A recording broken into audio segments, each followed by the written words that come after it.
नमस्कार। और आज के इस साहित्यिक विश्लेषण में सीधे गोता लगाते हैं। आज हम बात करने वाले हैं मशहूर लेखिका कृष्णा सोबती की एक बहुत ही मार्मिक, दिल को छू लेने वाली कहानी बादलों के घेरे पर। और सच कहूं तो ये कोई आम कहानी बिल्कुल नहीं है। ये जिंदगी, मौत, बीमारी और अकेलेपन की एक ऐसी गहरी तस्वीर पेश करती है जो सीधा दिमाग और दिल पर असर करती है। शुरुआत से ही ना ये हमें एक ऐसी उदास और गहरी सोच में डाल देती है जहां से बाहर आना सच में काफी मुश्किल है। चलिए देखते हैं कैसे। कहानी की इस पहली लाइन को ही देखिए। मुख्य किरदार रवि कहता है, भुवाली की इस छोटी सी कॉटेज में लेटा मैं सामने के पहाड़ देखता हूँ, पानी भरे सूखे सूखे बादलों के घेरे देखता हूँ और फिर लेटे लेटे अपने तन का पतझड़ देखता हूँ। उफ, इन शब्दों की गहराई महसूस की जा सकती है। ये लाइनें तुरंत हमें रवि की उस दर्दनाक दुनिया में खींच लेती हैं जहां वो बिल्कुल अकेला है और उसका शरीर धीरे धीरे खत्म हो रहा है। ये शुरुआत ही तय कर देती है कि आगे का ये सफर कितना भावुक होने वाला है। अब यहाँ एक बड़ी दिलचस्प बात है। इस कहानी का टाइटल बादलों के घेरे, इसका असली मतलब क्या है? जाहिर है ये सिर्फ आसमान वाले बादलों की बात नहीं है। ये एक बहुत ही गहरा रूपक है। ये उन पुरानी यादों, लंबी बीमारी और मौत की उस धुंध को दर्शाता है जिसने रवि को चारों तरफ से घेर लिया है। एक ऐसा घेरा जिससे वो चाहकर भी बाहर नहीं निकल सकता। असल में ये पूरा टाइटल ही कहानी की उस नियति और यादों के चक्र को बड़ी खूबी से समझाता है। तो ये कहानी अलग अलग समय में चलती है। आइए इसके पहले हिस्से पर नजर डालते हैं। वर्तमान यानी भुवाली का वो भयानक अकेलापन। जरा रवि के आज के हालात की कल्पना कीजिए। भुवाली के उस सैनिटोरियम में जो पर्दे गिरे हैं वो दिन रात वैसे ही रहते हैं। उन्हें उठाने वाला कोई नहीं है।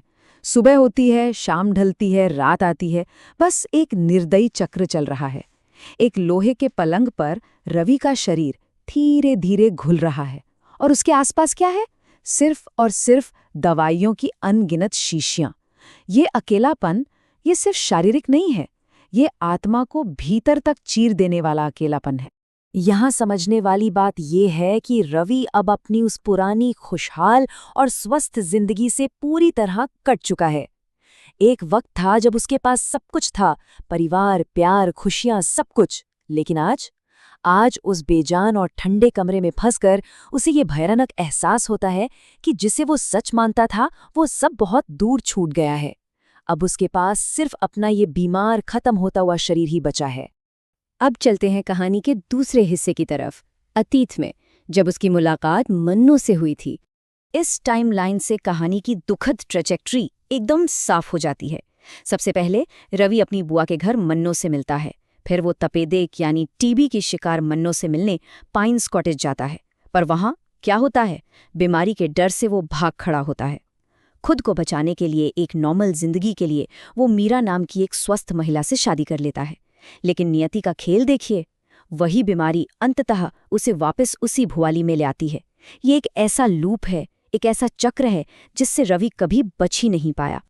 ये कॉन्ट्रास्ट सच में एक आईने की तरह है।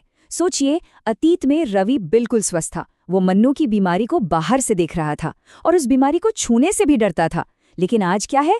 आज वो खुद उसी बीमारी को अंदर से जी रहा है।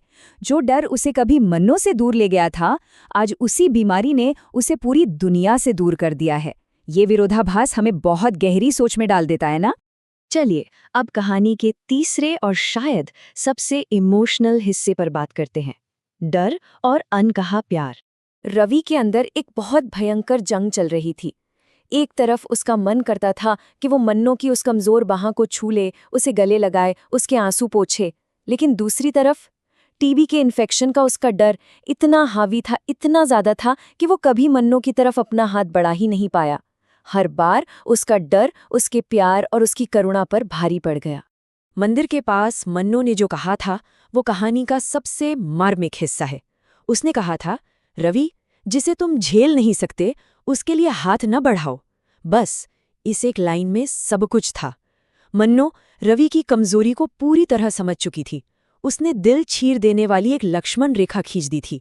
वो जानती थी कि रवि उसके दुख का बोझ नहीं उठा सकता और उसने इस कड़वे सच को बहुत ही गजब की गरिमा के साथ स्वीकार कर लिया था। यहाँ ये बिल्कुल साफ है कि उन दोनों के बीच का वो प्यार बस अनकहा ही रह गया। मन्नो की बीमारी की भयानक सच्चाई और रवि की कायरता, इन दोनों ने मिलकर उस प्यार का गला ही घोट दिया। जहां मन्नो ने अपने दर्द को बिल्कुल अकेले और खामोशी से सहा, वहीं रवि चुपचाप उस रिश्ते से और मन्नो की तकलीफों से मुंह मोड़कर अपनी दुनिया में लौट गया। अब आते हैं चौथे हिस्से पर, नया जीवन और अतीत को भुलाने की कोशिश। ये अंतर रोंगटे खड़े करने वाला है। एक तरफ रवि की नई जिंदगी थी, मीरा के साथ प्यार, बच्चे, परिवार की रौनक और समुद्र के किनारे बिताए गए खूबसूरत दिन। और ठीक उसी वक्त दूसरी तरफ मन्नो थी, भुवाली के उस ठंडे, उदास और अंधेरे कॉटेज में मौत का इंतजार करती हुई मन्नो। रवि ने अपनी जिंदगी में रोशनी भरने के लिए मन्नो को घोर अंधेरे में बिल्कुल अकेला छोड़ दिया था। जब रवि को लखनऊ में अपनी बुआ से ये खबर मिलती है कि मन्नो अब इस दुनिया में नहीं रही, और ये भी कि मरने से पहले उसने रवि के लिए अपने हाथों से एक जर्सी बुनी थी, तो रवि का रिएक्शन क्या था?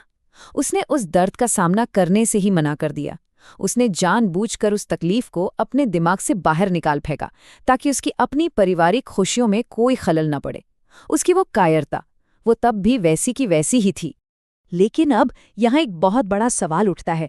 एकदम आखिर में जब रवि खुद मौत के करीब है, तो उसे अपनी पत्नी मीरा से ज्यादा मन्नो की याद क्यों आती है? ये वो सवाल है जो इस कहानी के सबसे बड़े और दर्दनाक क्लाइमैक्स को हमारे सामने लाकर खड़ा कर देता है। और ये हमें ले आता है हमारे आखिरी हिस्से पर, नियति का चक्र, एक बहुत ही भयानक विडंबना। ये पैरेलल इस कहानी की सबसे बड़ी विडंबना है। अतीत में एक स्वस्थ रवि बीमार मन्नो को अकेला छोड़कर चला गया था, और आज रवि की स्वस्थ पत्नी मीरा और उसके बच्चे बीमार रवि को भुवाली के उसी सैनिटोरियम में अकेला छोड़कर जा रहे हैं। वो भी उसे छूने से डर रहे हैं, बिल्कुल वैसे ही जैसे कभी रवि मन्नो को छूने से डरता था। ये एकदम सटीक डरा देने वाला समानांतर है। जब रवि अपनी पत्नी और बच्चों को अपनी तरफ पीठ मोड़ के जाते हुए देखता है ना, तो वो अंदर तक टूट जाता है। वो कहता है, अब जान पाया हूं कि हाथों में मुंह छिपाकर वो रोना कितना अकेला था। उफ, ये रवि की आत्मा को झकझोर देने वाला पल है। सालों बाद उसे आखिरकार उस अथाह अकेलेपन और दर्द का सटीक अंदाजा होता है जो मन्नो ने तब महसूस किया था। तो इस पूरे विश्लेषण का सबसे अहम बिंदु ये है कि इस कहानी में सच्चा कनेक्शन किसी खुशहाल रोमांस या प्यार मोहब्बत से नहीं बना। मीरा तो उस स्वस्थ दुनिया का हिस्सा है जहां से रवि को अब बेदखल कर दिया गया है। रवि का सच्चा जुड़ाव मन्नो से है। क्यों? क्योंकि दोनों ने एक ही जैसी भयानक पीड़ा, बीमारी और अकेलेपन की नियति को झेला है, और इसीलिए मौत के समय मन्नो की याद ही रवि की इकलौती और सच्ची साथी बन जाती है। इस चर्चा को खत्म करते हुए ये कहानी हम सबके सामने एक बहुत ही गहरा सवाल छोड़ जाती है।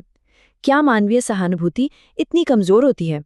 क्या हम अकेलेपन और पीड़ा से गुजर रहे लोगों का दर्द सच में तभी समझ पाते हैं जब हम खुद उसी दर्द का शिकार होते हैं?